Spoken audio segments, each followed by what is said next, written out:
আল্লাহর হাদিস শরীফ জোরে বলুন। এই খাজা গরিব নামার চরিত্র দেখে ভারতের একজন নয় দুইজন নয় 90 থেকে 96 লক্ষ বেঈমান কলেমা পড়ে মুসলমান হয়ে গিয়েছে। জোরে বলুন। কতগুলো বললাম? 90 থেকে 96। এই পশ্চিম বাংলার মানুষ, মুর্শিদাবাদের মানুষ, আপনারাও নিজের কপালের উপর নাজ করেন।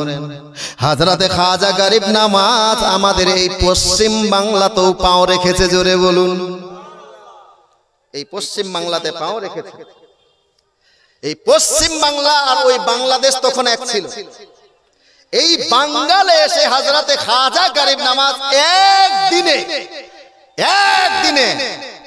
7 লক্ষ বেঈমানকে কলেমা পড়িয়ে মুসলমান করেছে। জোরে বলে কত লক্ষ বললাম? হযরতে খাজা গরিব নামাজ 7 লক্ষ বেঈমানকে কলেমা পড়িয়ে মুসলমান করেছেন এই ভারতের আপনার পশ্চিম বাংলার মানুষকে। এইবারে হযরতে খাজা মঈনুদ্দিন খুশি খুশি ভাব নিয়ে বাড়ির দিকে রওনা।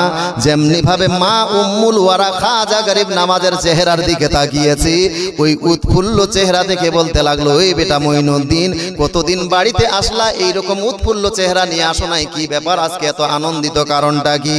হযরতে খাজা গরিব নামাজ বলল, আম্মু, আজকে এরই জন্য আমার চেহারা আনন্দ আনন্দ ভাব, কারণ আজকে আমি ভারতের বাঙ্গালে গিয়েছিলাম। জোরে বলুন। ভারতের বাঙ্গালে গিয়েছিল, তো কি হলো, কি দেখে এসেছো ওখানে হেসে যাচ্ছ, এত আনন্দ? মা কিছু দেখে নাই, তবে হাসার কারণ হলো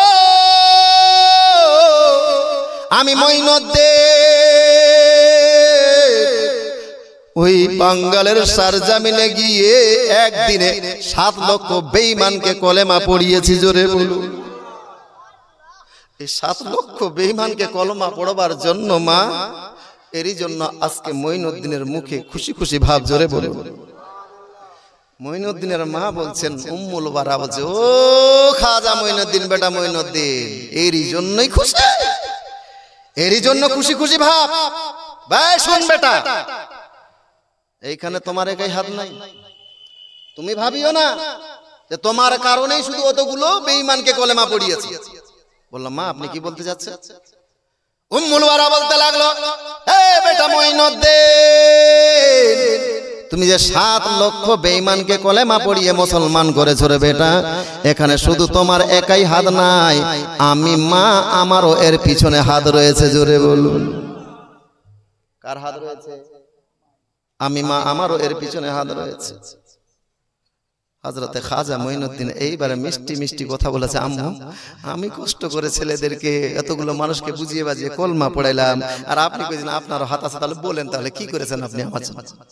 মা আর বেটার মধ্যে মিষ্টি মিষ্টি আলোচনা। মা আর বেটা এবারে আলোচনা শুরু করলো। বলল, ও বেটা মঈনুদ্দিন, আমি তোমার মা, জবে থেকে তুমি আমার পেটে এসেছো রে বেটা, আমি তোমার মা, আমি 5 ওয়াক্তের নামাজ তো দূরের কথা, তোমাকে পেটে ধারণ করে আমি তাহাজ্জুদের নামাজও কাজা করে নি। গাছ ভালো লাগা, ফল ভালো ভালো, গাছ ভালো লাগা। আমরার গাছ লাগিয়ে আপেল খাওয়ার আশা করিয়ে না। বৌমা নিয়ে আসবেন আপনি চিত্রনায়িকা, সিনেমার নায়িকা, আর চাইছেন যে আমার ছেলে যেন একটা হাফিজে কোরআন হয়। মা হযরত খাজা মঈনুদ্দিনের মায়ের ইতিহাস শুনেন। আপনিও একজন মা, হযরতে খাজা মঈনুদ্দিনের মাও একজন মা। হযরতে খাজা মঈনুদ্দিনের মা বলে, রে বেটা মঈনুদ্দিন, তোমাকে পেটে ধারণ করি আমি 5 ওয়াক্তের নামাজ তো দূরের কথা, তাহাজ্জুদের নামাজও কাজা করে নি। জোরে বলুন।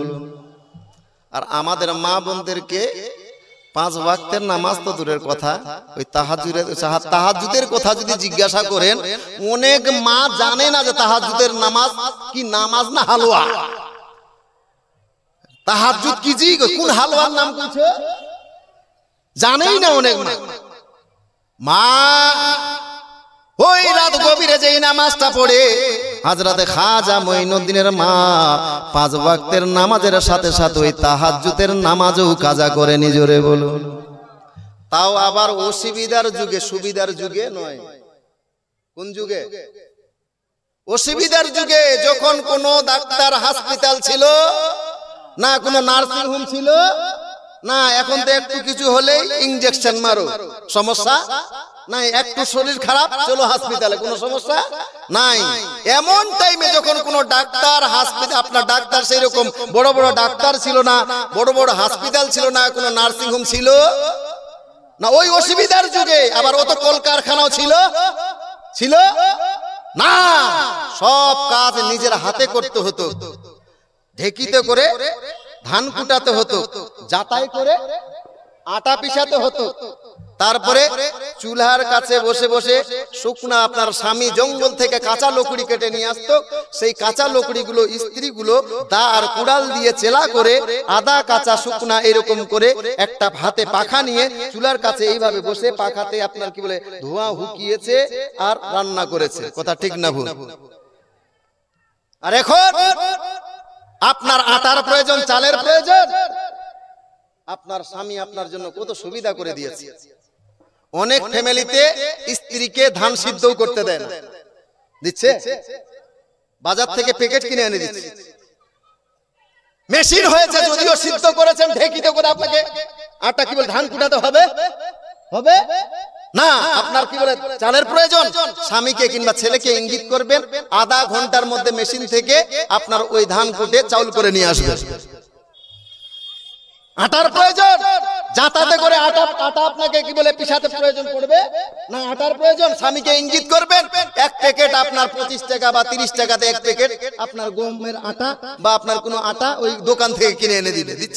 দিচ্ছেন কি দিচ্ছেন না? ওই যাতায়াতে করে কুটাতে হচ্ছে না।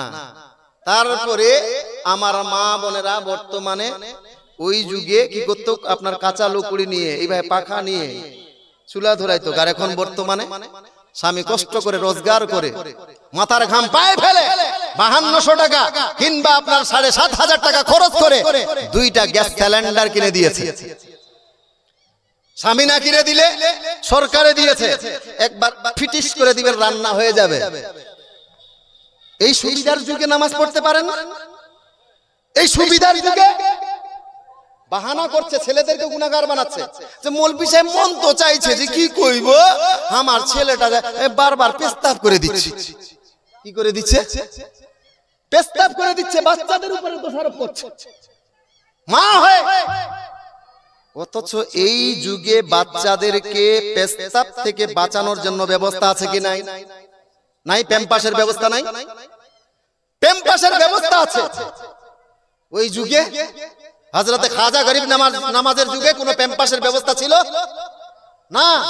যতবার বাচ্চা পেস্তাব করেছে মায়ের কাপড়ে, মারা কাপড় পরিবর্তন করে করে নতুন নতুন কাপড়ে অথবা ওই কাপড়টাকে ধুইয়ে শুকিয়ে আবার নামাজ পড়েছে, তবুও নামাজকে কাজা হতে দেয় নাই। জোরে বলুন। আর কি সুবিধা চান বলেন না? আর কি সুবিধা চান? এই সুবিধার যুগে আপনার নামাজ কি করে কাজা হয়? এই কথাগুলো বাস্তব বলছেন, আপনারা রাগ করছেন। কথাগুলো প্রয়োজন আছে না নাই? কত সুবিধা। মানুষ ঘুমাতে যাবে তো দুয়ারের কাছে একটা সুইচ, পাখাটাকে বন্ধ করতে হবে কিংবা লাইটটাকে বন্ধ করতে হবে।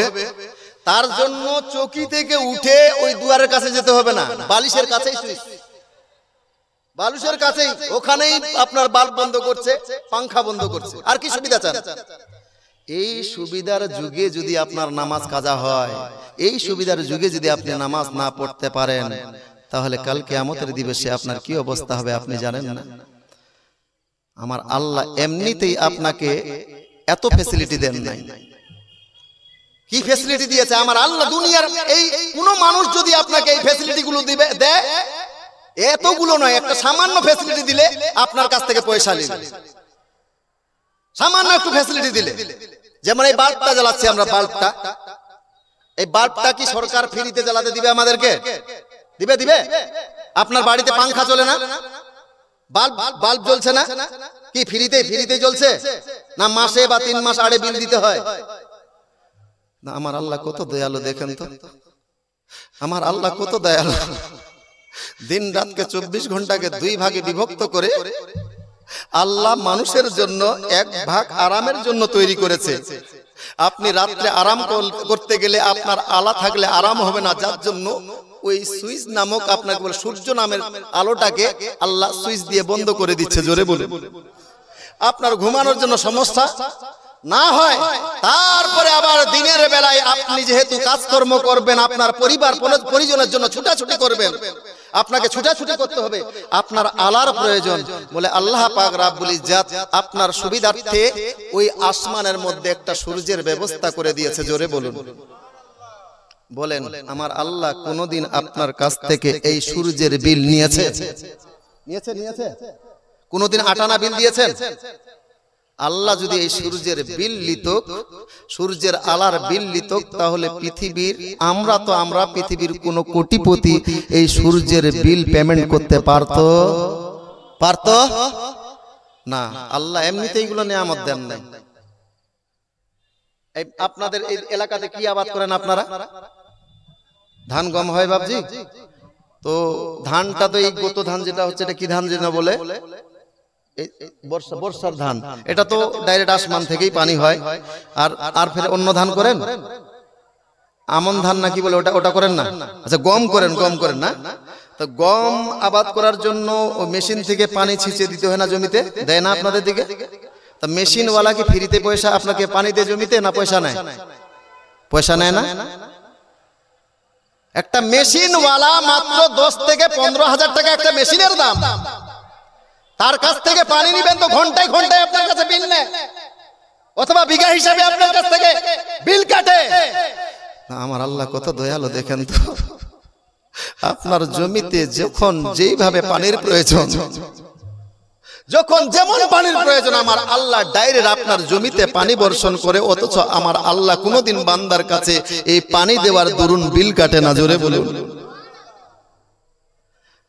শুধু তাই নয়, রাত্রি আরাম করার জন্য, দিন আপনি কাজ করার জন্য, এবং দিনের বেলায় আপনাকে 3 টাইম খাবার ব্যবস্থা করে দিয়েছে। সামান্য সরকারের রাস্তা করতে গেলে, ওই রাস্তায় চলতে গেলে আপনাকে ট্যাক্স দিতে হয়। আমার আল্লাহ আপনাকে জমিন ছেড়ে দিয়েছে, বান্দা তুমি চলে ফিরে খাও, এর মধ্যে বাড়ি ঘর করে খাও, বাড়ি করবা না জমি চাষ করবা, ছেড়ে দিয়েছে। আমার আল্লাহ কোনো ট্যাক্স নিয়েছে আপনার কাছে? কোনো ট্যাক্স লেন নাই। আপনাকে 3 টাইম খাবার ব্যবস্থা করেছে, এবং গাছের মধ্যে বিভিন্ন ধরনের ফল ফলাদির ব্যবস্থা করে দিয়েছে। বান্দা তোমার যখন যেটা খাবার মন করে খাও, আম খাবার মন করছে আম খাও, জাম খাওয়ার মন করছে জাম খাও। দেখেন একটা কোলার গাছ এ জানে যে আমি যদি কোলা দিই তাহলে আমাকে মানুষের বাচ্চারা জীবিত রাখবে না আমাকে জবাই করবে? মানুষের বাচ্চাগুলো আমাকে জবাই করবে, জবাই করে আমার কোলাগুলো নিয়ে নিবে।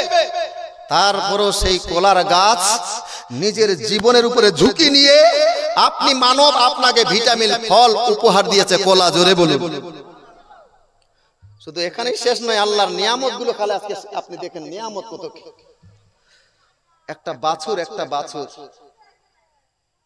সবে মাত্র 2 থেকে 3 মাস বয়স বাছুরটা, ওই বাছুরটাকে সারা রাত ধরে এইভাবে খুঁটির কাছে একটা বেঁধে রেখেছেন, একটা 2-3 হাত দড়ি দিয়ে খুঁটির সঙ্গে বেঁধে রেখেছে।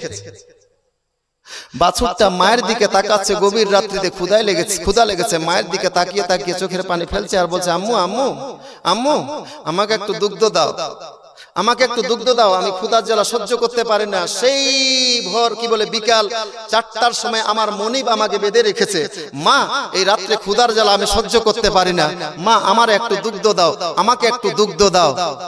মা বলছে, খবরদার বাবা ধন, আমার কাছে দুগ্ধ চাইস না, আমি তোমাকে দুগ্ধ দিতে পারবো না। বাছুরটা বলছে, মা কেন দিতে পারবেন না? ওইগুলো তো আমারই জন্য। বাছুরের মা বলল, রে বাবা জানি, ভালো করে জানি এইগুলো তোমারই জন্য, কিন্তু আমার আল্লাহ প্রথমত আমাদেরকে আদমের সন্তানের খেদমতের জন্য তৈরি করেছে। জোরে বলো। এ বাবা ধন, যতক্ষণ পর্যন্ত ওই আদমের সন্তানরা, মানুষের বাচ্চারা আমার দুগ্ধটাকে দহন করে তাদের পেটে না দিয়েছে, এ বাবা ধন তুমি যদি আমার দুধের জন্য কান্না করে মরে যাও রে বেটা, আমি মা তোমার 1 ফোঁটা দুগ্ধ দিতে পারবো না। একটা মাসুম বাচ্চার কাছ থেকে দুগ্ধ কেড়ে খেয়েছেন আপনি। বাছুরটা ঘাস খাইতে জানে না, খড় খাইতে জানে না। মায়ের কাছে কেঁদে কেঁদে বলছে, মা কেন দিবেন না, আমি খড় খাইতে জানি না, আমি তো কি বলে ঘাস খাইতে জানি না, ওই দুধে তো আমারই হক রয়েছে। বলছে, বাবা দন ঠিক জানি তো তোমারই হক রয়েছে, তবে আল্লাহ প্রথমত আমাদেরকে মানুষের সন্তানের খেদমতের জন্য তৈরি করেছে, এই আদমের সন্তানের খেদমতের জন্য তৈরি করেছে। যতক্ষণ পর্যন্ত তারা দুধটা দহন করে তাদের পেটে না দিয়েছে, আমি মা তোমারে দুগ্ধ দিতে পারবো না। সকাল 10টার সময় বাচ্চাটা বহু আশা আকাঙ্ক্ষা করে যখন এই গোলার দড়িটা ছেড়ে দিয়েছে, মনিব মায়ের ওলানে যে মুখ লাগিয়েছে, সারা রাত ধরে দুগ্ধ পান করতে পারেন, এবার মনের ইচ্ছাই দুগ্ধ পান করবে।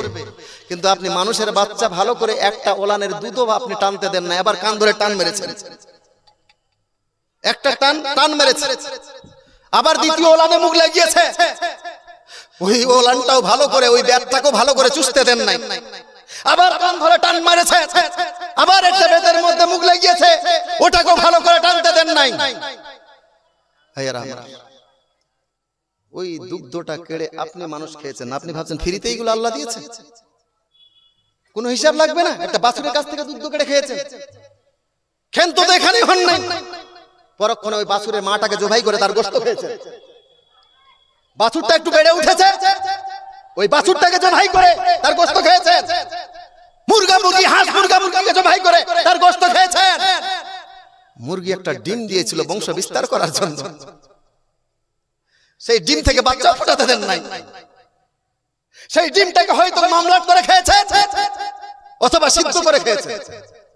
ও আল্লাহ এগুলো ফ্রিতে দিয়েছে, খাও খাও খাও খাও, নামাজ লাগবে না, রোজা লাগবে না, বন্দুকি লাগবে না, কোনো বন্দুকি লাগবে না, খাও খাও।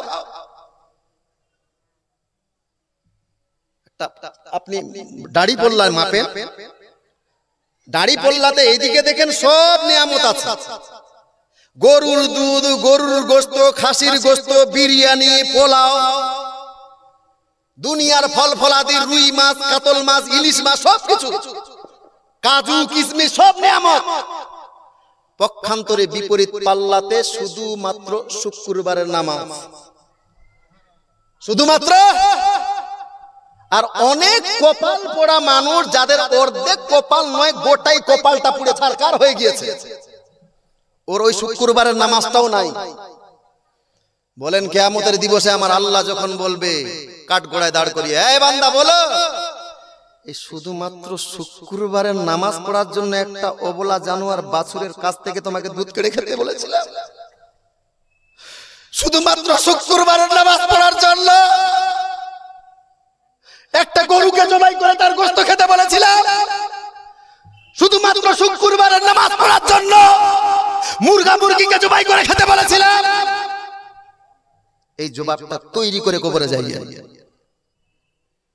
এই জবাবটা তৈরি করে কবরে যাই। ভাবছি অনেক আলোচনা করলাম, আরো মন চাচ্ছে আরো করব, কথা কমপ্লিট হয় নাই। তবে আজকে মাগরিবের টাইমে এসে পৌঁছাইলাম আপনাদের এখানে, খুব দুঃখ হলো আমার, মাগরিবের জামাত ধরতে পারলাম না। এত শর্ট জায়গা আপনাদের মসজিদ, মুসল্লিতে ভরে গিয়েছে, পিছনে দাঁড়ানোর মতো জায়গা নাই, পরক্ষণে কোনো ভাই জায়গা করে দিলেন বলে নামাজ পড়লাম। তো ওই মসজিদের উন্নতি কল্পে এই জালসা, ইনশাআল্লাহ ওয়াজ করব ভাবছি। তবে আজকের মেহফিলের মধ্যে একটা দেখতে চাই, আল্লাহর নেক বান্দা, সেই খোদার ঘরকে খুব ভালোবাসেন, নামাজ বন্দগীর সাথে সাথে আল্লাহর ঘরকে ভালোবাসেন, একজন মহিব, অত্যন্ত যাদেরকে আল্লাহ পয়সা দিয়েছে, যারা মাসে 30,000 অথবা 50,000 টাকা কামান, এইরকম কোন একজন ভাইজান, একজন বাপজি মাত্র 10,000 টাকা কুরবানি করতে পারবেন। হ্যাঁ মৌলানা আসেন, আমি সেই বান্দা, আমি দিলাম সেই আল্লাহর ঘরের মহব্বতে 10,000 টাকা, মাত্র একজন বান্দা 10,000 টাকা কুরবানি করতে পারবেন ওই খোদার ঘরের জন্য। ইনশাআল্লাহ আপনাদেরকে জান খুলে প্রাণ খুলে আপনাদেরকে ওয়াজ শোনাবো, তবে মাত্র একজন 10,000 টাকা হবে। বহু পয়সাওয়ালা আপনাদের এলাকায় আছে, আমি বুঝতে পারলাম, বাড়ি ঘর দেখেই বুঝতে পারলাম যে আপনাদের আয় ইনকামে ভালো বরকত আছে, আপনাদের এলাকায় ভালো পয়সাওয়ালা, আপনার অর্থশালী লোক আছে। ইনশাআল্লাহ এই 10,000 টাকা কোনো ব্যাপারে নয়, মাত্র একজন 10,000 টাকা পারবেন না? কেউ নাই? মাত্র 10,000 টাকা, 10,000 টাকা খুব বেশি যদি ভারী হয়ে যায় 10,000 একাই একজন না দিতে পারেন তাহলে দুইজনে 5,000 টাকা, দুইজনে 5,000 টাকা, অথবা আমি আপনাদের কাছ থেকে দুইজনের কাছ থেকে 5,000 টাকা, অথবা আপনারা 5 জনের কাছ থেকে 2,000 টাকা, 5 জনের কাছ থেকে 2,000 টাকা, আর 10 জনের কাছ থেকে 1,000 টাকা, আর 20 জনের কাছ থেকে 500 টাকা করে নিব। আমার মা বোনেরা ওইদিকে আছেন, মা বোনদেরকেও আওয়াজ দিচ্ছি, মা আপনারাও 500 টাকা, আপনার কি বলে 1,000 টাকায় যোগ দিবেন, ইনশাল্লাহ পাঠিয়ে দিবেন। তবে এই দানটা দেওয়ার আগে আপনাদের কাছে অত্যন্ত বিনয়ের সহিত বলবো, খবরদার 1 নাম্বার যেটা আপনাদের কাছে বিনতি, যে খবরদার এই দান উঠার কারণে আপনারা কেউ চলে যাবেন না। 2 নাম্বার হলো আপনাদের কাছে শর্ত, যে আল্লাহ যাদেরকে সম্পদ দিয়েছে, যারা সম্পদশালী, যারা 10,000 টাকা দিতে সক্ষম, যারা 10,000 টাকা দিতে পারবেন, খবরদার খবরদার আপনি 5,000 টাকার খাতায় নাম লিখাইয়েন না। যারা 5,000 টাকা দিতে পারবেন, 5,000 টাকা দিতে সক্ষম রাখেন, খবরদার খবরদার আপনি 2,000 টাকার খাতায় নাম লিখাইয়েন না। যারা 2,000 টাকা দিতে পারবেন, খবরদার খবরদার আপনি 1,000 টাকার খাতায় নাম লিখাইয়েন না। যারা 1,000 টাকা দিতে পারবেন, খবরদার খবরদার আপনি 500 টাকার খাতায় নাম লিখাইয়েন না। ভাইজান ও বাপজি, এইবারে আপনাদের যার যেমন সামর্থ্য, আমি চিনি না কে আপনাদের এলাকায় বড় লোক, কে পয়সাওয়ালা, কে গরিব, যার যেমন সামর্থ্য সেই সামর্থ্য অনুযায়ী সর্বপ্রথম কোন বান্দা 500 টাকা বা 1000 টাকা বা 2,000 টাকা বা 5,000 টাকা বা 10,000 টাকা দিতে পারবেন না, তার জন্য প্রাণ খুলে দোয়া করতাম। সেই দক্ষিণ দিনাজপুর থেকে মুসাফির অবস্থায় আপনাদের কাছে উপস্থিত হয়েছি, মুসাফিরে দোয়া কবুল হয় আপনার জন্য, প্রাণ খুলে দোয়া করতাম। হবে না কেউ ভাবছি মাত্র 500 টাকা, অথবা আপনার 1,000, অথবা আপনার 2,000, অথবা আপনার 5,000, অথবা 10,000, যার যেমন সামর্থ্য সেই সামর্থ্য অনুযায়ী। হবে না ভাই? ও বাপজি, নাই আপনাদের এলাকাতে? কি ব্যাপার, এত কথা বলতে হয়েছে? তার মানে রাগ করে নিলেন মনে হয় আমার উপরে, যে এই মৌলভী সাহেব খুব অনেকগুলো কথা কইলো, ওই মৌলভী সাহেবকে আর দান করবো না, ওই মৌলভী সাহেবের হাতে দান করবো না। সুবহানাল্লাহ। হবে না বাপজি? মহিলাদের দিকে যাওয়া, মহিলাদের দিকে ভলান্টিয়ার আছে হাজরাত? ও হাজরাত, মহিলাদের দিকে ভলান্টিয়ার আছে? আমার মনে হয় মা বোনেরা দিবে, পুরুষরা না দুক, কারণ মা বোনেরা দিবে। বর্তমানে মা বোনদের পয়সার অভাব নাই, মাস গেলে 500 ভান্ডার। সুবহানাল্লাহ। আগে হতো টাকা কি করবেন গে? সুবহানাল্লাহ। মা খালা বহিন দিদি যিনারা আছেন, আপনাদের পক্ষ হয়ে আলোচনা করব অনেক মা, ইনশাআল্লাহ আপনাদের কল্যাণের জন্য সব কথাগুলোই বলেছি আমি। সুতরাং যদি থাকে 500। শাহজাহান শেখ কই? সাজেন শেখ ভাই কই? কোথায় আছেন? সর্বপ্রথম আপনি দিতে চেয়েছেন, তো আপনার সঙ্গে একটু হাত মিলাবো। ও সাজেন ভাই, কে আপনি? বাড়ি কোথায় বাবজি? এখানে? আপনাকে খুব সুন্দর চেহারা লাগছে। এই সুন্দর মানুষ এত 500 টাকা দিলে হবে? ওই চাচা আর 500 টাকা পারবেন? চাচা রাগ করে নিল মনে হয়। যাই হোক, নারায়ে তাকবীর, নারায়ে রিসালাত। 500 টাকার দাদা জোরে বলুন জিন্দাবাদ। কি যেন নাম বললেন চাচার? আল্লাহ পাক রব্বুল ইজ্জত যেই হাত দিয়ে এই পয়সাটা দান করেছে, ইয়া আল্লাহ এই হাতে কখনো অভাব দিও না, ওই হাতটা ধন দৌলতে ভরাইয়া দাও, ইনার বাড়ির বালা মুসিবত দূর করে দাও। সকলে বলুন আল্লাহুম্মা আমিন। 1 নম্বর একটা 500 টাকার কলম পাওয়া গিয়েছে। এইবারে একজন ভাইজান 2,000 টাকা দিতে চেয়েছিলেন, নামটা কি বলুন? ভুলে গেলাম। সাজেন শেখ। ওই ও সাজেন ভাই, একটু আসেন না, আপনার সঙ্গে মুসাফা করতাম। নাই এখানে আছেন? ওই যে সুবহানাল্লাহ। এই এত সুন্দর মানুষ, পয়সা আছে ভালো, দেখি বুঝা যাচ্ছে, মনও ভালো, দিলও ভালো, খুবই ভালো, সবকিছুই ভালো। এইগুলো লোক 2,000 টাকা দিলে মানান খায়? সুবহানাল্লাহ। আমার তো মন বলছে পয়সাওয়ালা আছে। সুবহানাল্লাহ। 5,000 টাকা আপনার কাছে আছে ইনশাআল্লাহ। রাগ কোষা করলেন নাকি? সুবহানাল্লাহ। অনেক সময় রাগ করতেও পারে তো। মসজিদের সেক্রেটারি সাহেব, হ্যাঁ 5,000 টাকা দিবেন তো, হয়ে গেছে, লিখেন। অনেক সময় আপনারা ড্রাইভার কি বলে গাড়িতে আসেন, এখান থেকে আপনাদের কি বলছে বহরমপুর থেকে এইখানে আসলে কি বলছে আপনার দমকলে কত ভাড়া নেয়? 40 টাকা। 40 টাকার যদি 1 টাকা বেশি নেয়, 41 টাকা তো ঝগড়া করেন আপনারা, করেন না? হ্যাঁ কেন জি? তুমি 1 টাকা কেন বেশি দিলা? এতদিন ধরে 40 টাকায় আসছি, আর তুমি 1 টাকা বেশি দিবা মানে? দেখেন 2000 টাকা ভাইজান দিতে চেয়েছিলেন, তো 3000 টাকা বেশি করে নিলাম। রাগ করতেও পারে তো, ওই জন্যই একটু মাপ চেয়ে নিলাম। তবে রাগ করবে না, কেউ রাগ করবে না, কারণ জানে যে এই পয়সাটা দুনিয়ার কেউ যদি 1 টাকা বেশি নেয় তাহলে সেটা তার পকেটেই থেকে যাবে, কিন্তু এই পয়সাটা কারো পকেটে নয়, বরঞ্চ মসজিদের কাজে, খোদার ঘরের কাজে লাগবে। জোরে বলুন। আর এর বিনিময়ে আল্লাহ পাক রব্বুল ইজ্জত কাল কিয়ামতের দিবসে দিবে। সুতরাং এই দুনিয়ায় মসজিদ নির্মাণ করলে কাল কিয়ামতের দিবসে আমার আল্লাহ আপনার জন্য জান্নাত তৈরি করবে। সুতরাং ভাইজান বলবো, এই যে একজন হয়েছে 500 টাকা আর একজন ভাই হয়েছে আপনার 5000 টাকা, ওই 5000 ভাইয়ের একটা জোড়া দেখতে চাই, আর এই 500 টাকার জোড়া আর 1000 টাকার কলম পায় নাই। যার যেমন সামর্থ্য সেই সামর্থ্য অনুযায়ী, পারবেন না 2 নাম্বার কোনো বাপজি আসেন না, তাড়াতাড়ি করে আপনার জন্য চান খুলে প্রাণ খুলে দোয়া করব। একটা গজল বলছি, ওই গজলের মাধ্যমে যার যেমন সামর্থ্য সেই সামর্থ্য অনুযায়ী দিয়ে পাঠাবেন। আর আমার মা বোনদের দিকে ভলান্টিয়ারদেরকে বলবো যেন আমার মা বোনরা অবশ্যই 500, 1000 যার যেমন সামর্থ্য সেই সামর্থ্য অনুযায়ী আমার মা বোনেরা পাঠিয়ে দিবেন। একবার ভক্তি ভরে দুরূদ পাঠান। আল্লাহুম্মা সাইয়্যিদানা মাওলানা মুহাম্মদ সাল্লাল্লাহু তাআলা আলাইহি সাল্লাম। এত টেনশন করছেন আপনারা, দান করলে ভাবছেন কমে যাবে নাকি? যে দান করলে কমবে না বাড়বে? হাদিস কোরআনে যা আছে ওটা পরে বুঝাবো। আমার নবী যা বলেছেন দান করার ব্যাপারে ওটা পরে বলবো, কিন্তু বাস্তব একটা উদাহরণ দিয়ে বুঝাচ্ছি আপনাদেরকে। এই কুরবানির টাইমে আপনারা কি কুরবানি দেন বাপজি? ছাগল, গরু। তা গরুর বছরে কয়টা বাচ্চা হয়? একটা। এলাকায় কুকুর আছে তো, কুকুরের বছরে কয়টা বাচ্চা হয়? কয়টা? 5টা থেকে 10টা, 8-10টা। আচ্ছা, আজকে নয় কালকে যদি আমি বলি আপনাদের গ্রামে একটু ঘুরে ঘুরে গুনতি করুন তো পরিমাণে কুকুর বেশি পাওয়া যাবে না গরু? খুব বেশি পাওয়া যাবে গরু, অথচ বছরে কয়টা বাচ্চা? একটা। কুকুরের বাচ্চা কয়টা? 8টা 10টা। তো হিসাবে কুকুরের বাচ্চা বেশি, কুকুর দেখতে পাওয়া বেশি উচিত ছিল, কিন্তু গরু দেখতে পাওয়া যায়। কারণটা কি? হে নবীর উম্মতের দল, আপনার জানা নাই? এইবারে কুকুর আর গরুকে জিজ্ঞাসা করেন।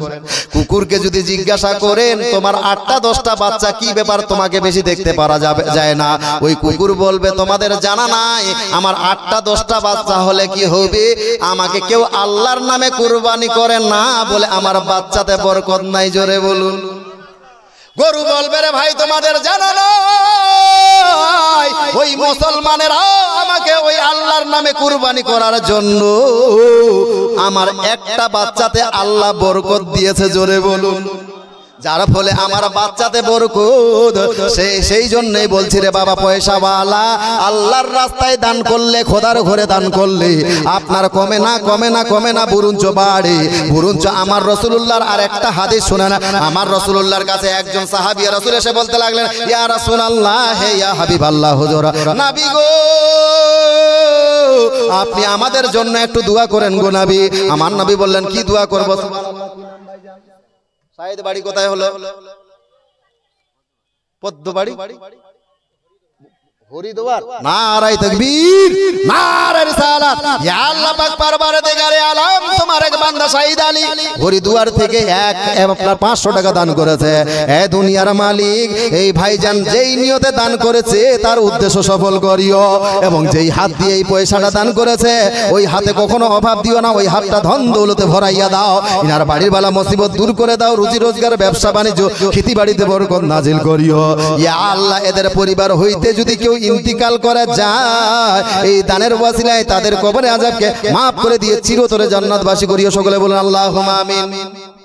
আমার নবীর দরবারে একজন সাহাবী রাসূল এসে বলতে লাগলেন, ইয়া রাসূলুল্লাহ, ইয়া হাবিবাল্লাহ, হুজুর আমার বাড়িতে অভাব অনটন লেগে আছে, নবী গো আপনি আমার জন্য একটু দোয়া করে দেন।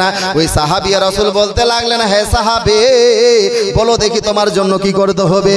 এইবার ওই সাহাবী রাসূল বলতে লাগলেন, ইয়া রাসূলুল্লাহ, হে ইয়া হাবিবাল্লাহ, হুজুর আমার বাড়িতে অভাব লেগে আছে, আপনি একটা আমার আমল শিখাইয়া দেন, যে আমলটা করলে আমার বাড়ির অভাব অনটন দূর হয়ে যাবে।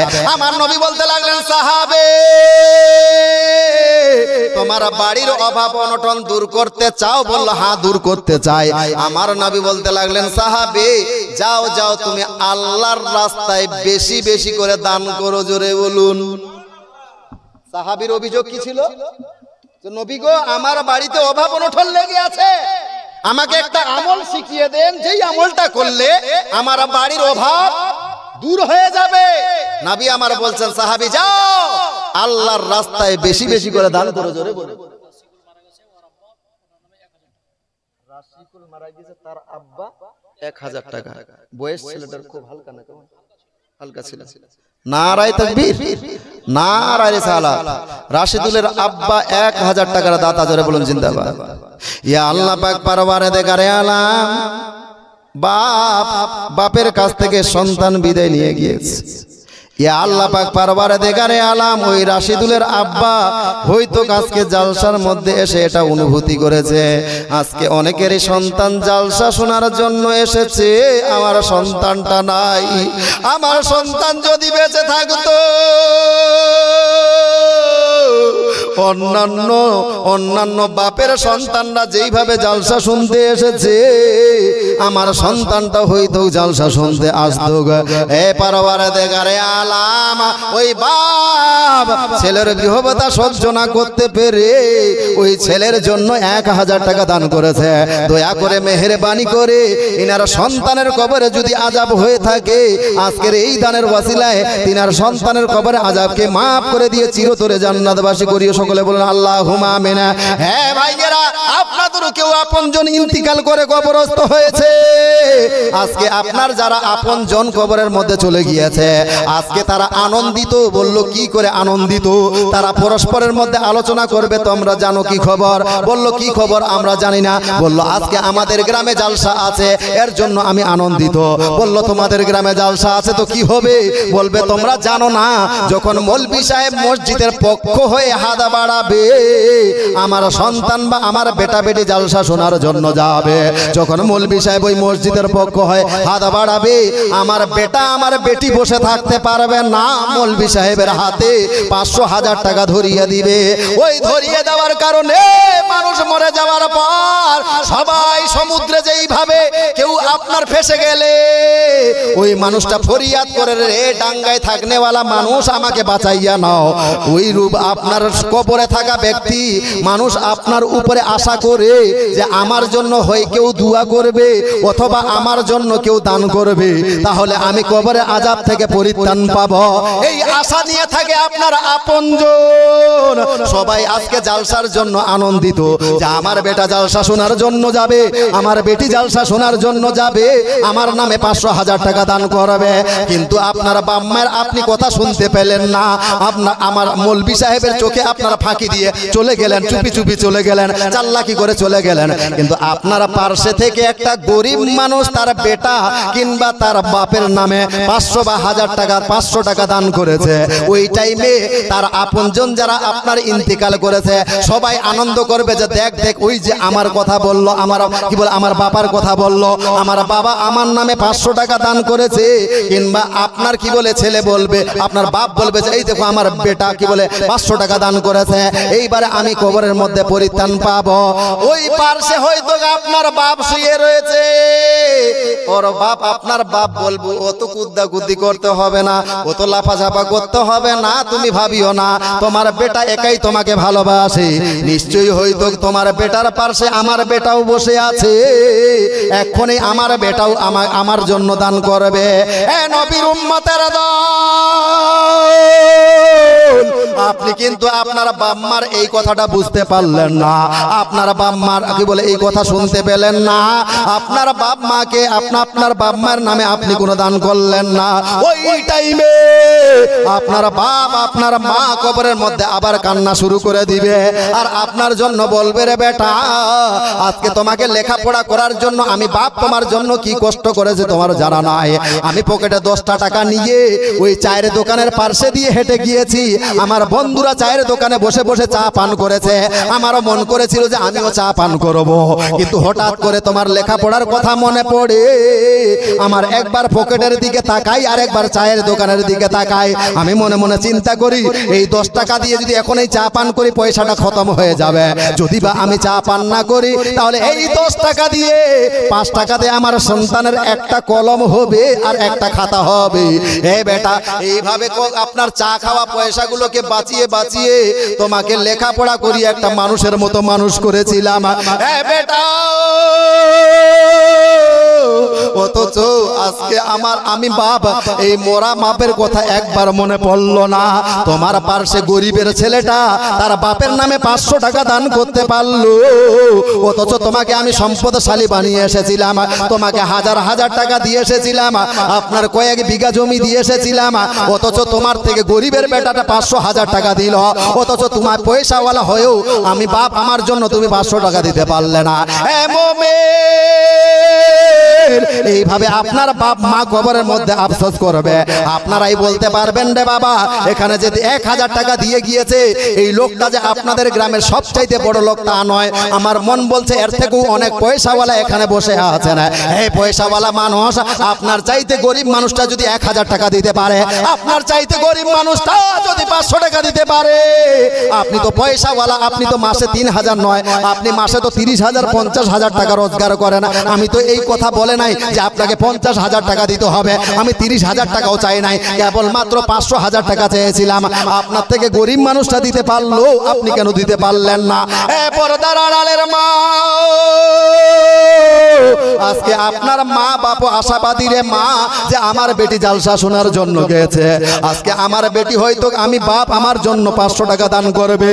আমি বেটি, আমার মা বলে, আমার আপনার মা আপনার দিকে তাকিয়ে আছে যে আমার বেটি হয়তো আমার জন্য 500 টাকা দান করবে।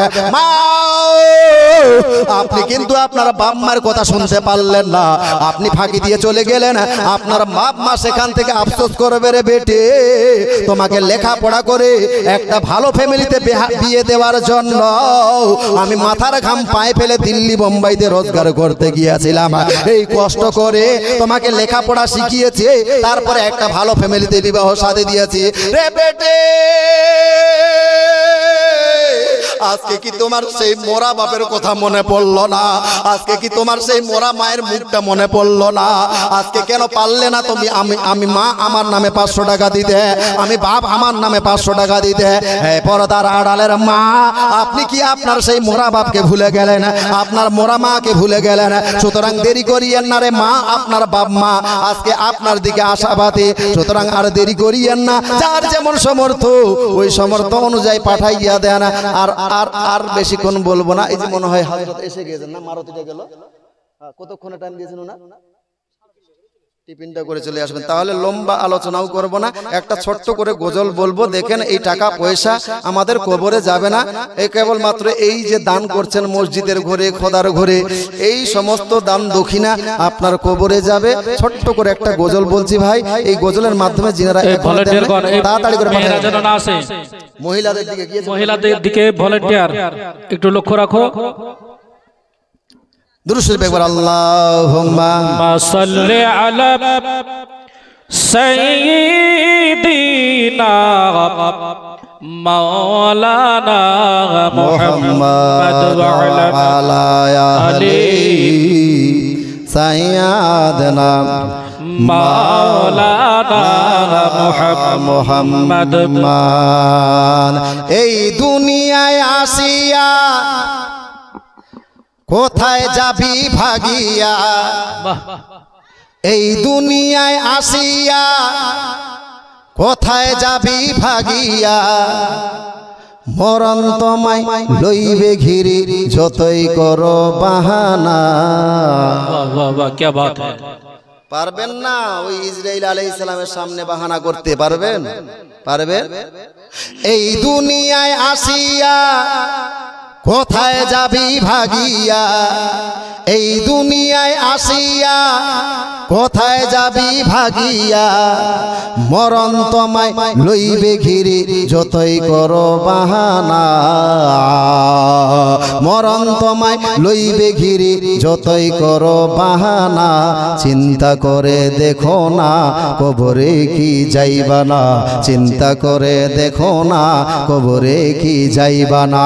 যেই কবরে আল্লাহ রাসূল ছাড়া আপন কেহ থাকবে না, যেই কবরে আল্লাহ রাসূল ছাড়া আপন কেহ থাকবে না, চিন্তা করে দেখো না কবরে কি যাইবা না, চিন্তা করে দেখো না কবরে কি যাইবা না। এই দুনিয়ায় সবই পর, কবর যে তোর আসল ঘর। জোরে, বাড়ি গাড়ি টাকা পয়সা এইগুলো আপন না পর, আপন না পর। এই দুনিয়ায় সবই পর, কবর যে তোর আসল ঘর। কেমনি সেথায় রইবি পড়ে শুধু মাটির বিছানা। যেই বাপ কখনো একটা চাটি বিছিয়ে ঘুমায় নাই, বক্স খাটে গদ্দির উপরে ঘুমিয়েছে, ওর বেটারা বলো, ওর বেটাদেরকে বলে গেছে, বেটা কবরে আমি কিন্তু এমনি মাটির উপরে থাকতে পারবো না, কিছু না পারলে একটা কেথা বিছিয়ে দিয়ে আসবি। দিবে কেউ? কেথা বিছাবে কবরে? বিছাবে? এই দুনিয়ায় সবই পর, কবর যে তোর আসল ঘর। এই দুনিয়ায় সবই পর, কবর যে তোর আসল ঘর। কেমনি সেথায় রইবি পড়ে শুধু মাটির বিছানা, কেমনি সেথায় রইবি পড়ে শুধু মাটির বিছানা, চিন্তা করে দেখো না কবরে কি যাইবা না, চিন্তা করে দেখো না কবরে কি যাইবা না। যেই কবরে আল্লাহ রাসূল ছাড়া আপন কেহ থাকবে না, যেই কবরে আল্লাহ রাসূল ছাড়া আপন কেহ থাকবে না, চিন্তা করে দেখো না কবরে কি যাইবা না। মেয়েদের দিকে গিয়েছে কেউ? আপনাদের দিকে এরকম দান করে মানুষ? এইরকম এইগুলো কথা যদি অন্য কোন মেহবিলে কথা এখন টাকার পাহাড় লেগে যেত, এতু কসম খেয়ে বসেছেন না ও প্রধান বক্তার হাতে মনে হয় দান করবেন, এই নিয়ত করেছেন নাকি? এই নিয়ত আছে? ভলেন্টিয়ারগণ মায়েদের দিকে যাও। এইরকম কি কেউ আপনাদেরকে কোনো মশলা শুনিয়েছিল যে ওই প্রথম যে বক্তা উঠবে তার হাতে দান করলে গুনাহ হয়ে যাবে, যাই শেষের বক্তা তার হাতেই দান করলে নেকি পাওয়া যাবে, প্রথম বক্তার কাছে দান করতে গেলে হারাম হয়ে যাবে, এরকম কোন মশলা শুনিয়েছিল কোন মৌলভী সাহেব? এরকম কঠোর নিয়ত করে আছেন কেন যে মৌলভী যত চাও দিব না? সুবহানাল্লাহ, 500 টাকা তো চেয়েছি, 5 লাখ টাকাও তো চায় না, 5 কোটি টাকা তো চায় নাই, মাত্র 500 টাকা হবে না বাবজি? দান করবেন না, ভাবেন না যে দান না করলে কোটিপতি হতে পারবো। আমার নবীর কাছে হাদিস শুনেন, নবীর কাছে যখন সাহাবী বলল ইয়া রাসূলুল্লাহ, হে ইয়া হাবিবাল্লাহ হুজুর, একটা আমল শিখিয়ে দেন যেই আমলটা করলে আমার বাড়ির অভাব অনটন দূর হয়ে যাবে। নবী আমার বললেন, আল্লাহর রাস্তায় বেশি বেশি করে দান করো, বেশি বেশি করে দান করো, তোমার বাড়ির অভাব অনটন দূর হয়ে যাবে। আবার একজন সাহাবী রাসূল কিছুদিন পরে এসে বলতে লাগলেন, নবী গো, নবী ওই তো ধন বাড়ানোর জন্য একটা আমল শিখিয়েছিলেন, কিন্তু এই ধনের জ্বালায় থাকতে পারি না। নবী গো, ধন কমানো, সম্পদ কমানোর কোনো আমল নাই, সম্পদ কমানোর কোনো আমল নাই। তো নবী আমার মুস্কি মেরে হেসে বলছেন, সাহাবী তুমি সম্পদ কমানোর আমল শিখতে যাচ্ছ? বলছে সহজ আমল। বললো কি আমল? বলছে যেই হাত দিয়ে ওই যে দানের হাতটা লম্বা করে দিয়েছিল না, ওই দান করা হাতটাকে, লম্বা হাতটাকে ছোট করে নাও, ছোট করে নাও, অর্থাৎ দান করা বন্ধ করে দাও, অল্প দিনেই ফকিরের গোষ্ঠী হয়ে যাবে। দান করা বন্ধ করে দাও, অল্প দিনে ফকিরের গোষ্ঠী হয়ে যাবে। সম্পদ বাড়াতে চাও, আল্লাহর রাস্তায় বেশি বেশি করে দান করো। আজকে যারা কোটিপতি হয়েছে, পয়সাওয়ালা হয়েছে, তাদের ইতিহাস খুলে দেখবেন নিশ্চয়ই তাদের কোনো পরপুরুষ হয়তো দাদু কিংবা তার দাদুর দাদু হয়তো আপনার মাদ্রাসায় জমি জায়গা দান করে গিয়েছে অথবা মসজিদে জমি জায়গা দান করে গিয়েছে বলে তারা কোটিপতি হয়েছে। বেরাদার, আপনি ইতিহাস খুলে দেখবেন যারা কোটিপতি হয়েছে আজ পর্যন্ত একটা নজির দেখাতে পারবেন না। আপনাদের গ্রামে তো আপনাদের গ্রামে আমি আপনাদেরকে স্ট্যাম্প পেপার দিয়ে গেলাম, সই স্বাক্ষর করে দিব। আপনাদের গ্রাম তো আপনাদের গ্রাম, গোটাই পশ্চিম বাংলা, গোটাই পশ্চিম বাংলা নয় গোটাই ভারতবর্ষই দেখাতে পারবেন না যে কোনো ব্যক্তি দান করার কারণে ফকির হয়ে গিয়েছে। পারবেন? দান করার কারণে ফকির হয়ে গিয়েছে এইরকম নজির দেখাতে পারবেন না, কিন্তু দান না করার কারণে ফকির হয়ে গিয়েছে এরকম নজির দেখাতে পারবো। বখিলগিরি করার কারণে ফকির হয়ে গিয়েছে, দান করার কারণে ফকির হয় না, ভিখারি হয়ে যায় না, তারাই বড় লোক হয় যারা দান করে। সুতরাং ভাইজান, হবে না মাত্র 500 টাকা করে চেয়েছিলাম বাবজি, এত কথা তাহলে আমার দ্বারাই আপনাদের কাছ থেকে কালেকশন করা সম্ভব হবে না। আপনারা যে কোন ভাষা বুঝেন সেই ভাষা আমি বুঝি না, আপনাদের গ্রামের ইমাম সাহেব হয়তো বেশি বুঝবে, উনি বলবেন আপনাদের সামনে। আর লম্বা আলোচনা করলাম না, বাস আপনাদের কাছ থেকে পরিশেষে আপনাদের কাছ থেকে বিদায় নিব। বিদায়টা কেমন করে নিব? অনেক কথা বললাম, আমি দক্ষিণ দিনাজপুর থেকে এসেছি বাবজি। হ্যাঁ, আমাদের ভাষা একটু আলাদা, হয়তো আমার কথাতে আপনারা দুঃখ পেতে পারেন, কষ্ট পেতে পারেন, এর জন্য আপনাদের কাছ থেকে আমি ক্ষমাটা চেয়ে নিব। তো হাজরাত একটু মাঝখানে কালেকশনটা করে নেবেন, কালেকশনের দরকার আছে। বুঝছে না তো আমার কথা, কি করে বলবো বলেন দেখি? কোনো কথাই শুনে না তো। মানুষ যদি পয়সা না দেয় তাহলে কি আমি এখান থেকে নেমে পকেট থেকে পয়সাগুলো বের করে নিব? এটা তো সম্ভব নয়। এত কথা বলার পরও যদি পয়সা না পাওয়া যায়, গতকালকের যে কালেকশনের মেহফিল ছিল 3.5 লাখ টাকা কালেকশন, তো মেহফিল বড় ছিল, হ্যাঁ, কিন্তু আপনাদের কাছে 3,500 টাকাও হইতো হয়নি এতগুলো কথা বলার পর। মেরাজুল কোথায় বাড়ি? নারায়ে তাকবীর, নারায়ে রিসালাত। মেরাজুল ভাই সাহেব 1000 টাকার দাতা, জোরে বলুন জিন্দাবাদ। সুবহানাল্লাহ। এতক্ষণে একটু মুখে রোষ আসলো, এখন মন করছে যে চাই আর একটা হবে না। ওই ভাইজান, ওই ভাইজান, এই মেরাজুলটা কে আপনার বন্ধু হইল নাকি? 2-4টা এরকম বন্ধু নাই আপনার? দেখেন না একটু ঘুরে ঘুরে দেখুন তো, আপনি পাচ্ছেন ভালো করে দেখুন তো, 2-4 জনা কারোর কাছ থেকে। আমার বন্ধু পারলাম না ভাই, খুব চেষ্টা করলাম, পারা গেল না, হইল না। যাই হোক ভাইজান, চেষ্টা করছিলাম আপনার কাছ থেকে মন গলিয়ে পয়সা নেওয়ার জন্য, তবে চেষ্টা করেছি আপনাদেরকে হেদায়েতের উদ্দেশ্যে কথাগুলো বলেছি। জান্নাতে নিয়ে যাওয়ার টার্গেট একটাই ছিল, যার ফলে আপনাদেরকে অনেক হেদায়েতের কথা বলেছি। এই কথাগুলো যদি আমল করেন ইনশাআল্লাহ আপনার ঈমান আমল তাজা হয়ে যাবে।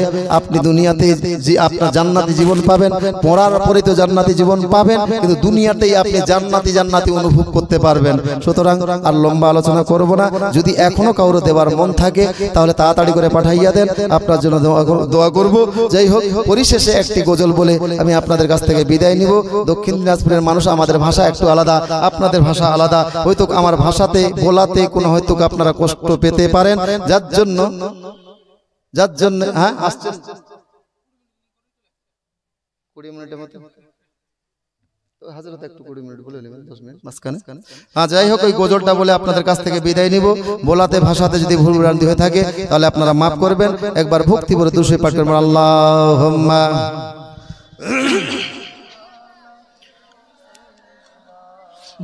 মাওলানা মুহাম্মাদ ওয়া আলা আহলি সাইয়্যিদানা মাওলানা মুহাম্মদ সাল্লাল্লাহু তাআলা আলাইহি ওয়াসাল্লাম। ভাইজান, গজলটা প্রত্যেকটা মানুষের জীবনের সঙ্গে মিলে যাবে, আমার বানানো কথা গজল নয়, ওই বাংলাদেশেরই গজল। হয়তো আপনারা শুনেছেন, তবে আজকে আমার জবান দিয়ে শুনেন ইনশাআল্লাহ। যদি মন থেকে গজলটা শুনেন তাহলে কবর হাসর আপনার মনে পড়বেই। মন থেকে শুনবেন ইনশাআল্লাহ, শুনতে ভালো লাগে। কবি বলছেন, কত জানাজার পড়েছি নামাজ,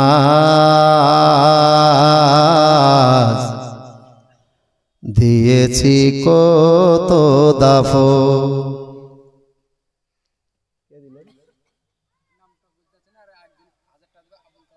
আবুল কালাম আজাদ 1000 টাকা, আর এটা 500 টাকা, বিনা নামে 500 টাকা, আর আবুল কালাম 1000 টাকা। দাদা নারায়ে তাকবীর, নারায়ে রিসালাত। সমস্ত দানকারী জোরে বলুন জিন্দাবাদ। ইয়া আল্লাহ পাক পরওয়ারদিগারে আলম, তোমার বান্দারা যে উদ্দেশ্যে যে নিয়তে দান করেছে তার উদ্দেশ্য সফল করিও, সকলে বলুন আল্লাহুম্মা আমিন।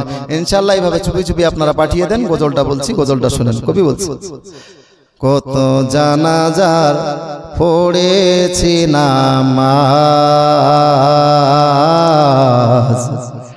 দিয়েছি কত দাফন, কোথায় যেন আছে আমার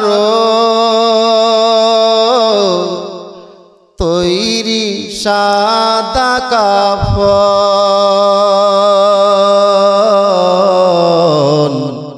জানাজার পড়েছি নামাজ, দিয়েছি কত দাফন, কত জানাজার পড়েছি নামাজ,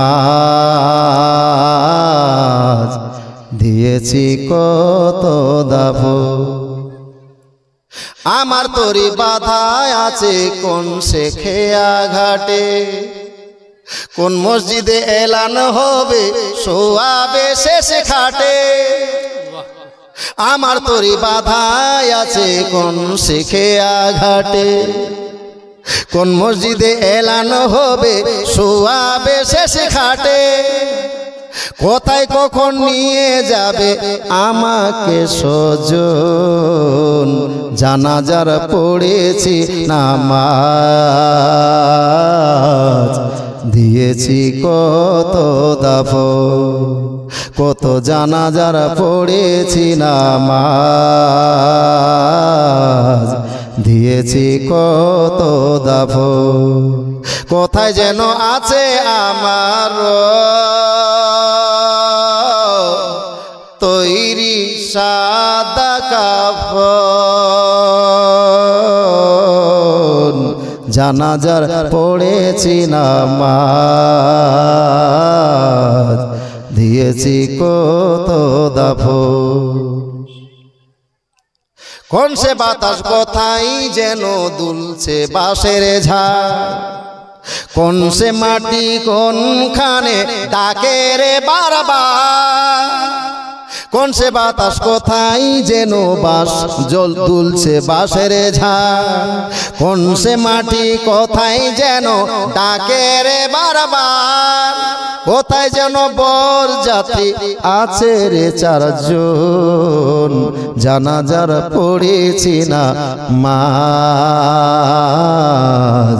দিয়েছি কত দাফন, কত জানাজার পড়েছি না মাজ,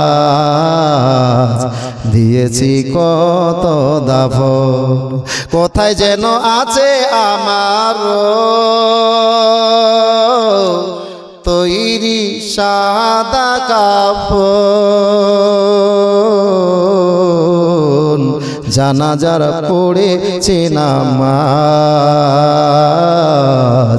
দিয়েছি কত দাফন। একজন 100 টাকা দিয়ে গেছে। গজলটা ভাল লাগলো বাবজি। আর একটা এরকমই গজল আছে, বলবো শুনেন, ইনশাআল্লাহ ভাল লাগবে। আপনার কবর হাসর মনে করে দিবে, প্রত্যেকটা মানুষের সঙ্গে মিলে যাবে। ধ্যান দিয়ে শুনেন, মা বোনদের দৃষ্টি আকর্ষণ করছে, মা আপনারাও ধ্যান দেন, তবে চুপি চুপি পয়সাগুলো পাঠিয়ে দেওয়ার ব্যবস্থা করবেন। কবি বলছেন, হারিয়ে যাব একদিন আমি, রব না এ ভুবনে চিরদিন, হারিয়ে যাব একদিন আমি, রব না এ ভুবনে চিরদিন।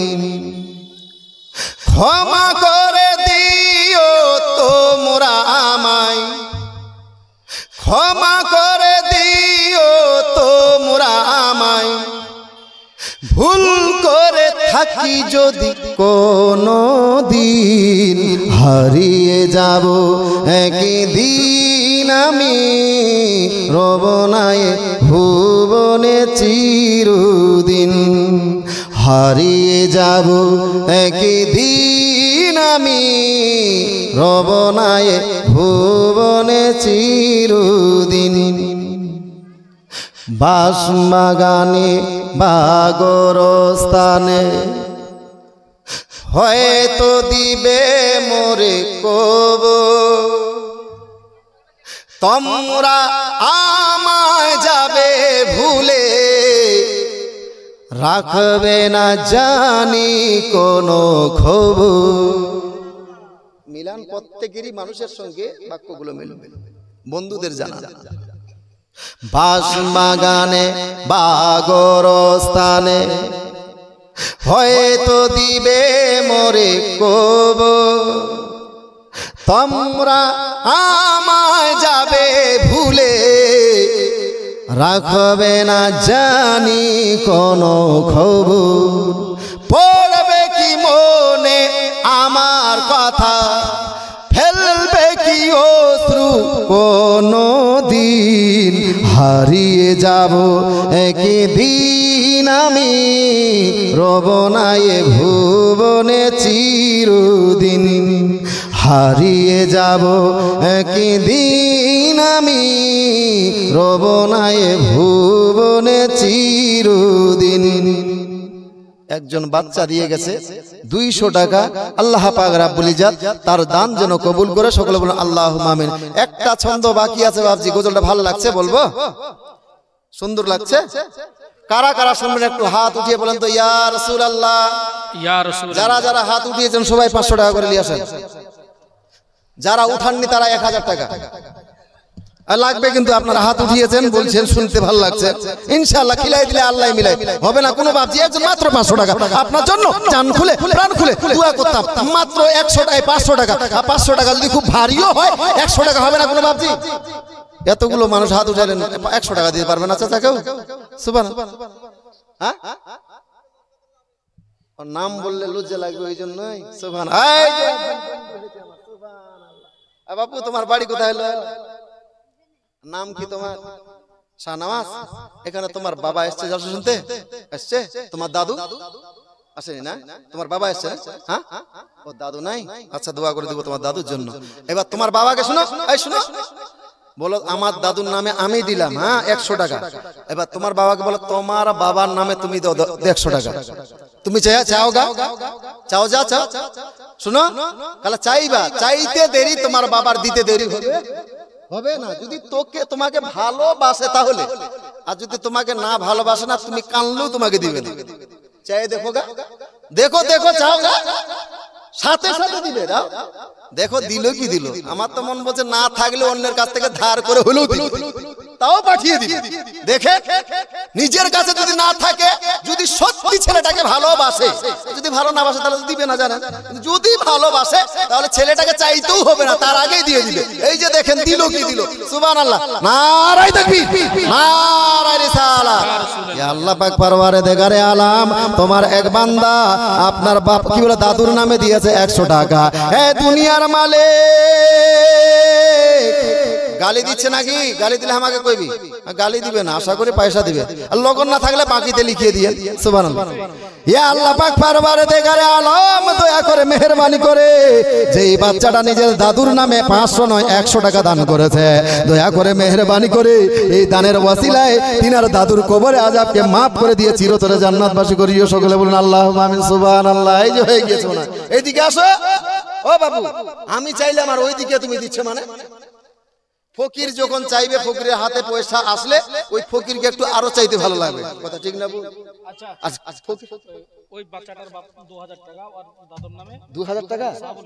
সুবহানাল্লাহ, নারায়ে তাকবীর, নারায়ে রিসালাত। সাহাবুল সাহেব 2000 টাকা টাকার দাতা জোরে বলুন জিন্দাবাদ। হে আল্লাহ পাক পরওয়ারদিগারে আলাম, এ আল্লাহ তোমার এক বান্দা ইতিপূর্বে তার ছেলে দিয়েছে দাদুর নামে 100 টাকা, যেমনি ভাবে ছেলে যে আবদার করেছে বাবার কাছে, ওই বাবাও আপনার নিজের আব্বার জন্য 2000 টাকা দান করেছে। হে দুনিয়ার মালিক, আমার কাছে কোনো পুঁজি নাই, তার জন্য দোয়া করব, কিন্তু আমি মুসাফির অবস্থায় আছি।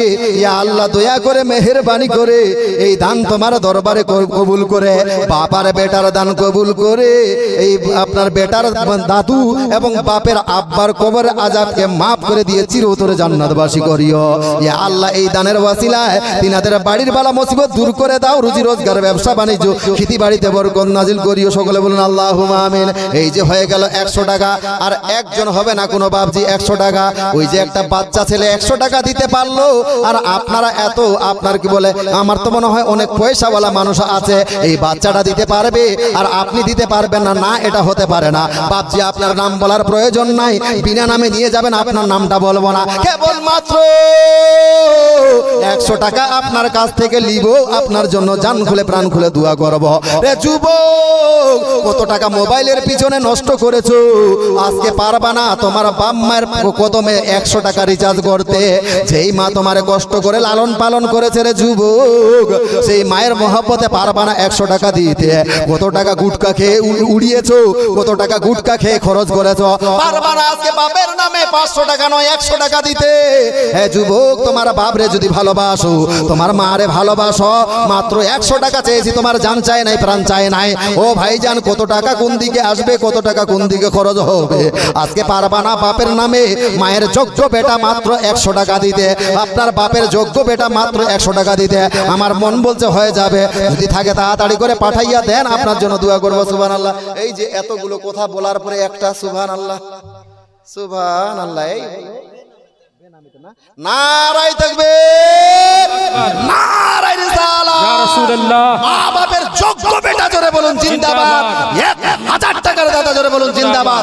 এই যুবক, যদিও ছেলেটা নাম বলতে নিষেধ করেছে, কিন্তু তাকাইয়া দেখো, ওই ছেলেটা তোমার থেকে বিশাল কোটিপতির ছেলে তা নয়, হয়তো তোমার থেকে অত পয়সা আপনার অর্থশালীর ছেলে নয়। সে আমি 100 টাকা করে চেয়েছিলাম, 1000 টাকা দিয়ে গেল, তুমি 500 টাকা দিতে পারলে না, তুমি 100 টাকা দিতে পারলে না। ভাইজান আসেন, যদি পারেন আপনার জন্য দোয়া করব। বিনা নামে আপনার এক ভাইজান 1000 টাকা দিয়েছে। আল্লাহ পাক রব্বুল ইজ্জত ইনার নেক মাকাসিদ, নেক আপনার নিয়তকে যেন পূর্ণ করে, সকলে বলুন আল্লাহুম্মা আমিন। এবং যেই হাত দিয়ে ওই পয়সাটা দান করেছে, আল্লাহ যেন কখনো ওই হাতে অভাব না দেয়, ওই হাতটা ধন দৌলতে ভরাইয়া দেয়, ইনার বাড়ির বালা মুসিবত দূর করে দেয়। এবং তার বাড়িতে কেউ যদি পরিবার পরিজনের মধ্যে অসুস্থ হয়ে থাকে, এই দানের ওয়াসিলায় তার সুস্থতা দান করে, সকলে বলুন আল্লাহুম্মা আমিন। এবং পরিবার পরিজন হইতে যারা ইন্তেকাল করে গিয়েছে, আল্লাহ পাক রব্বুল ইজ্জত এই দানের ওয়াসিলায় তাদের সকলকে যেন জান্নাত নসিব করে, সকলে বলুন আল্লাহুম্মা আমিন। ভাইজান একটা ছন্দ বাকি রেখেছিলাম গজলের, ওই ছন্দটা বলেই আমি আপনাদের কাছ থেকে বিদায় নিয়ে যাব। এখনো যিনারা দেন নাই, আসেন সবাইকে নিয়ে একটু দোয়া করব। মুসাফির অবস্থায় আছি, এই দোয়াতে অংশগ্রহণ করার জন্য আমি বলে নাই বাপজি আমার হাতে দেন, আমার হাতে দেন, আমার হাতে দেন, আপনার কাছে চাইবো না। আপনি খালি ভয় খাইছেন নাকি যে মুড়িছে ফেসবুক করে চাইবে নাকি আমার কাছে? এত ভয় কেন কইছেন? নাম বলবেন না বিনা নামে? আসাদুল্লাহ, সুবহানাল্লাহ, আসাদুল্লাহ। নাম বলো দান করা জায়েজ, হ্যাঁ, আর নাম না বলে দান করাও জায়েজ।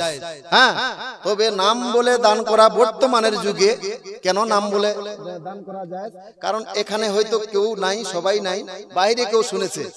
আপনার থেকে একজন গরিব মানুষ এখানে 500 টাকা দিল, নামটা শুনতে পারলো, বাইরে থেকে আরে মুগরি 500 টাকা দিল রে, ও 500 টাকা দিল, আমি পারবো না।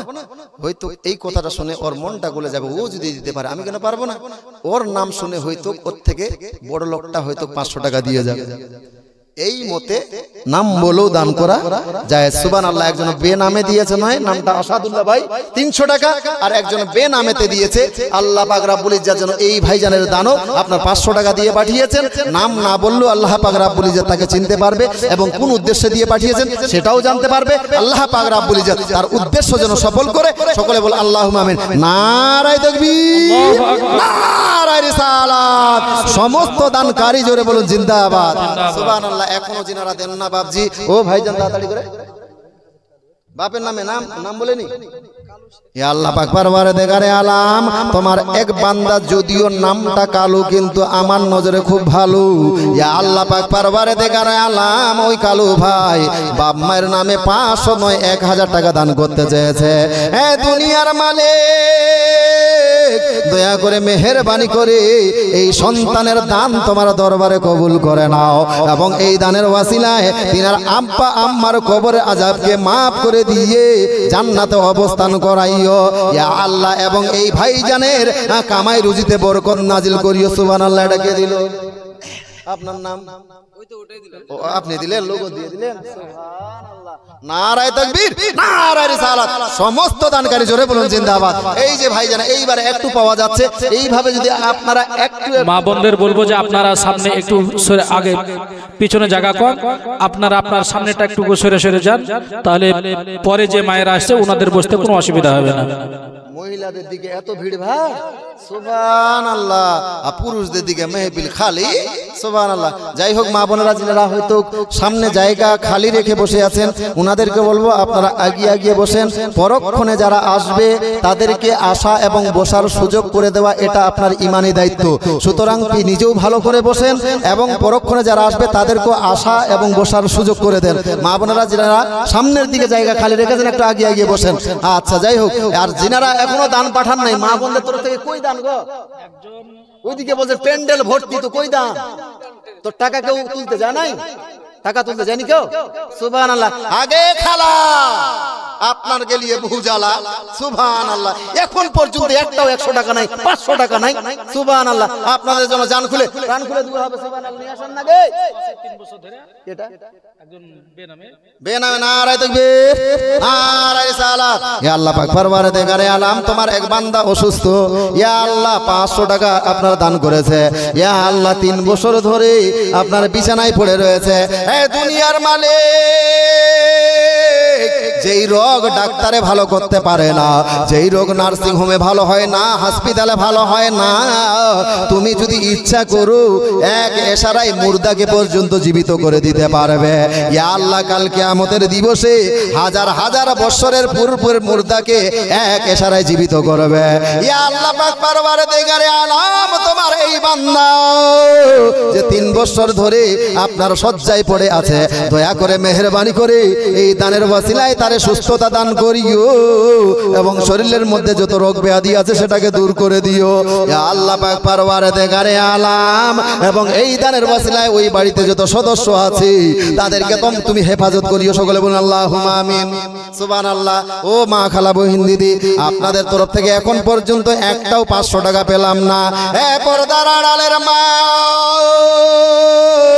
আজকে হয়তো দান করতে কষ্ট হচ্ছে রে মা, কিন্তু কাল কিয়ামতের দিবসে যখন এই দান করার নেকিটা যেই ব্যক্তি দান করেছিল ওকে পাহাড় সমপরিমাণ দেখানো হবে। ওই দান করা ব্যক্তি আল্লাহকে জিজ্ঞাসা করবে, ইয়া আল্লাহ পাক পরওয়ারদিগারে আলাম ওই যে পাহাড়ের মতো নেকিটা এটা কার? আমার আল্লাহ বলবে, বান্দা ও বান্দি, ওই উমুক দিনের জালসাতে তুমি মসজিদের উন্নতি গল্পে জালসা হচ্ছিল, ওই দিনাজপুর থেকে মৌলভী সাহেব এসেছিল, সে মসজিদের পক্ষ হয়ে হাত বাড়িয়েছিল, তার হাতে তুমি 500 টাকা কিংবা 1000 টাকা দিয়েছিলে।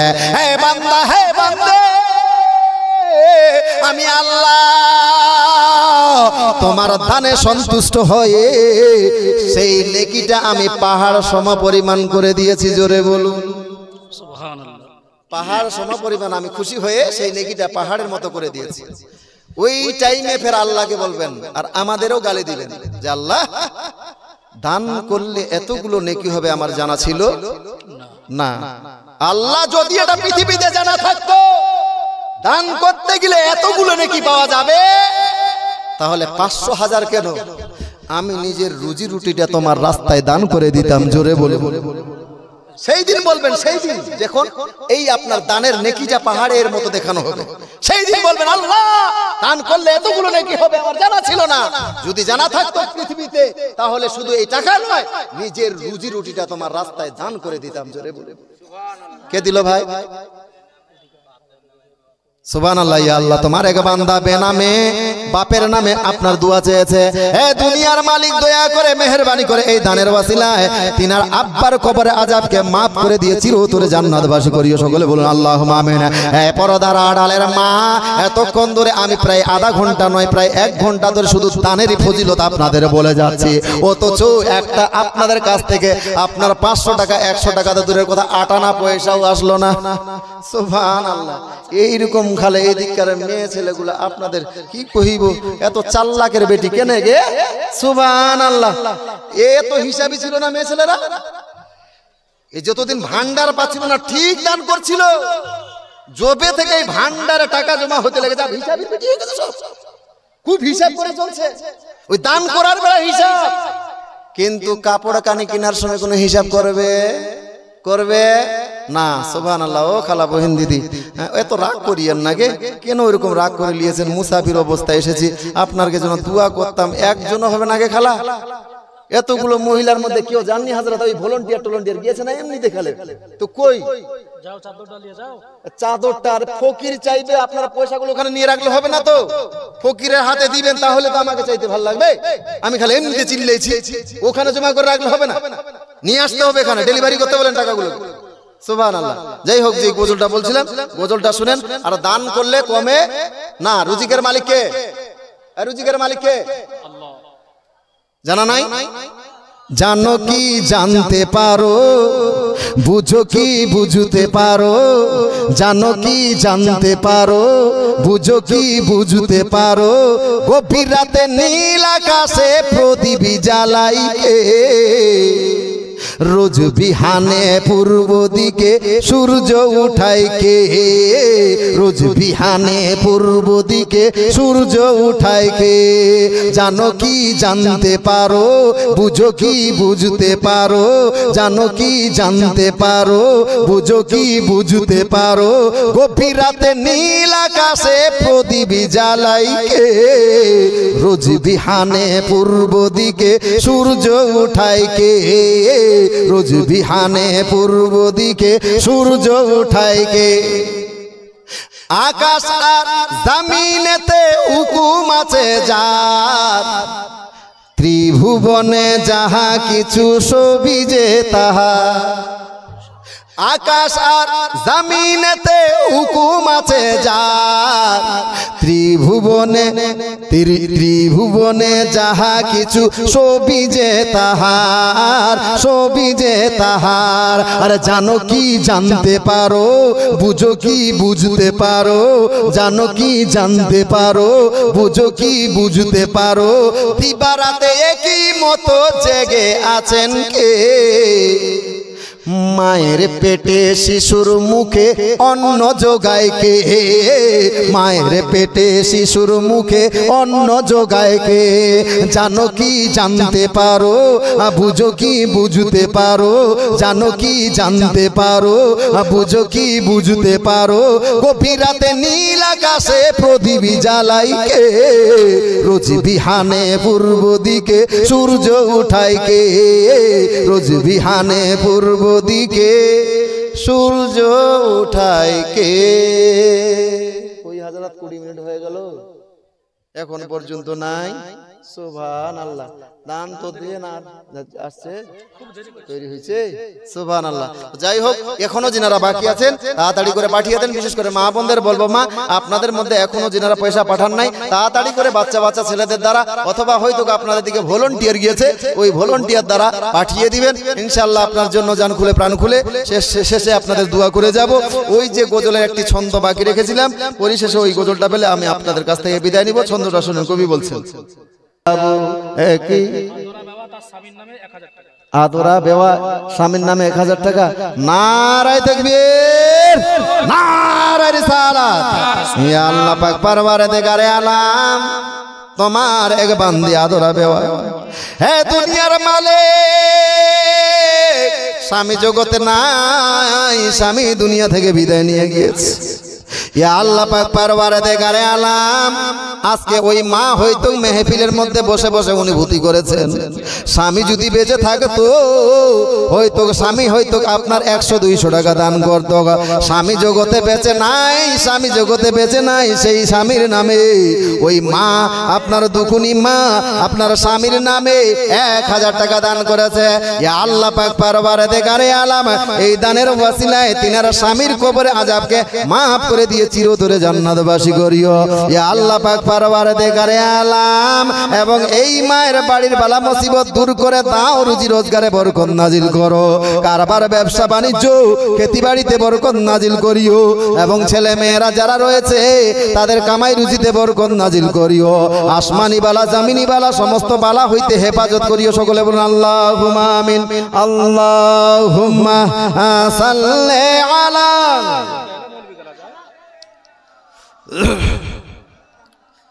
মুহাম্মাদ ওয়া আলা আলি সাইয়্যিদানা মাওলানা মুহাম্মাদ সাল্লাল্লাহু তাআলা আলাইহি ওয়াসাল্লাম।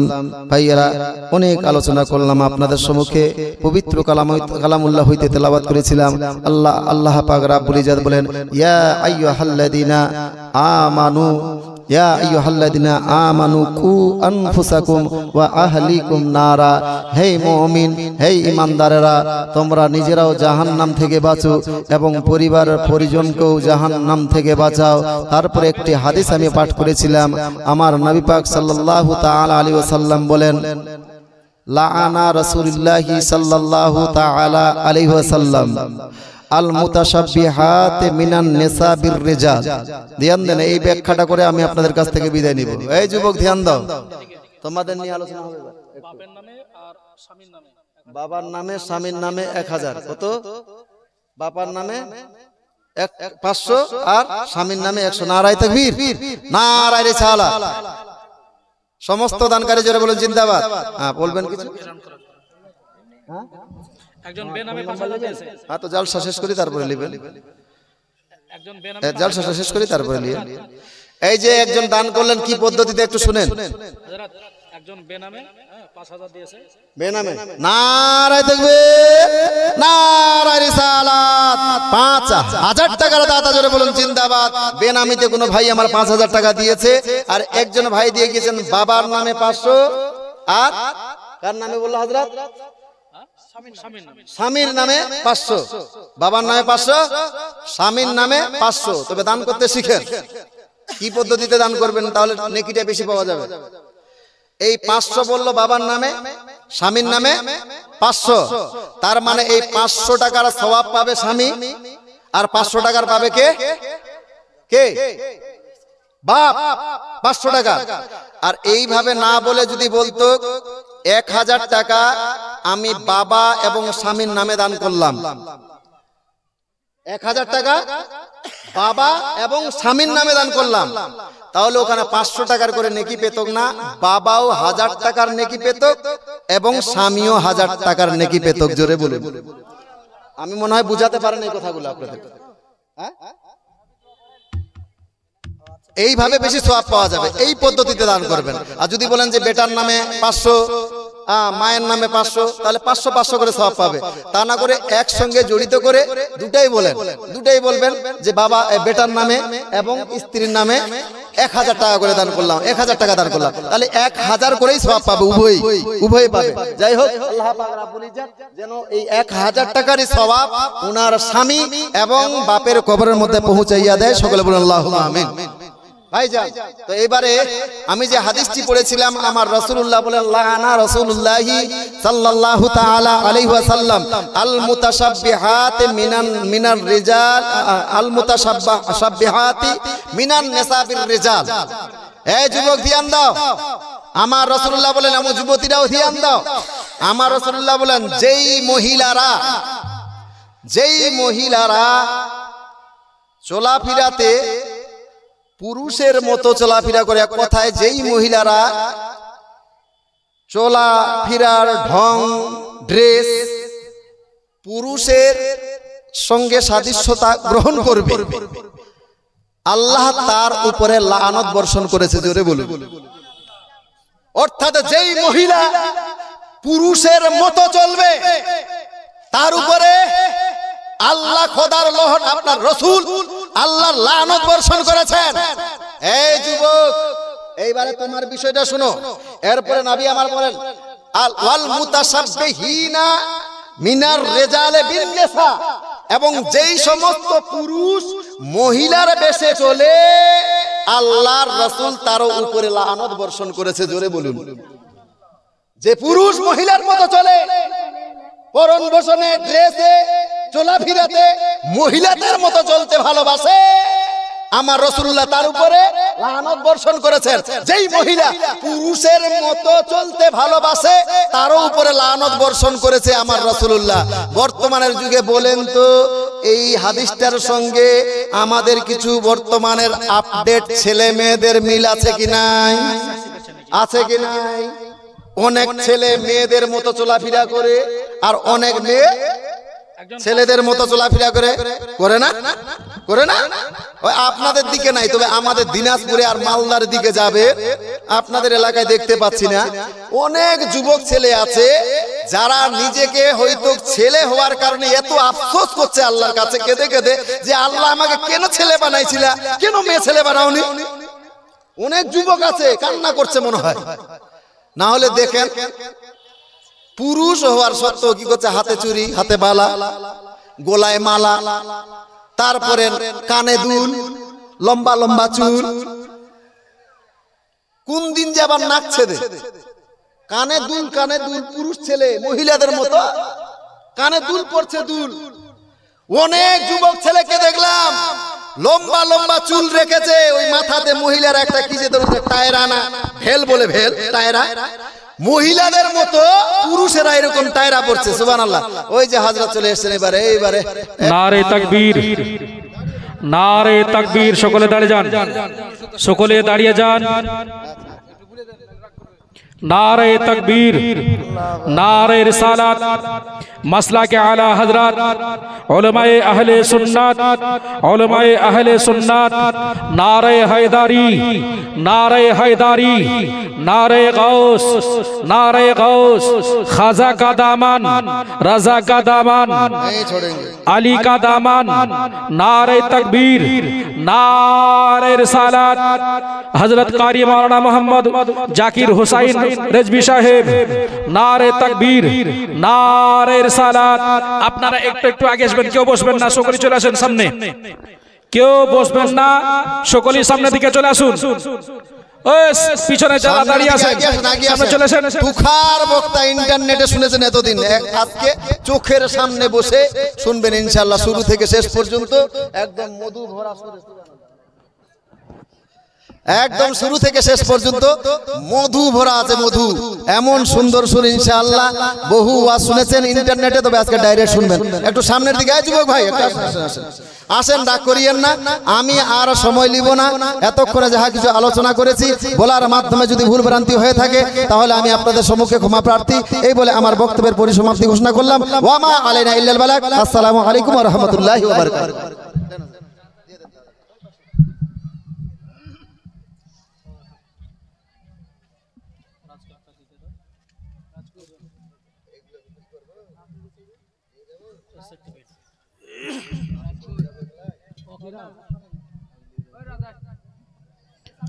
अस्सलामु अलैकुम व रहमतुल्लाहि व बरकातुहू।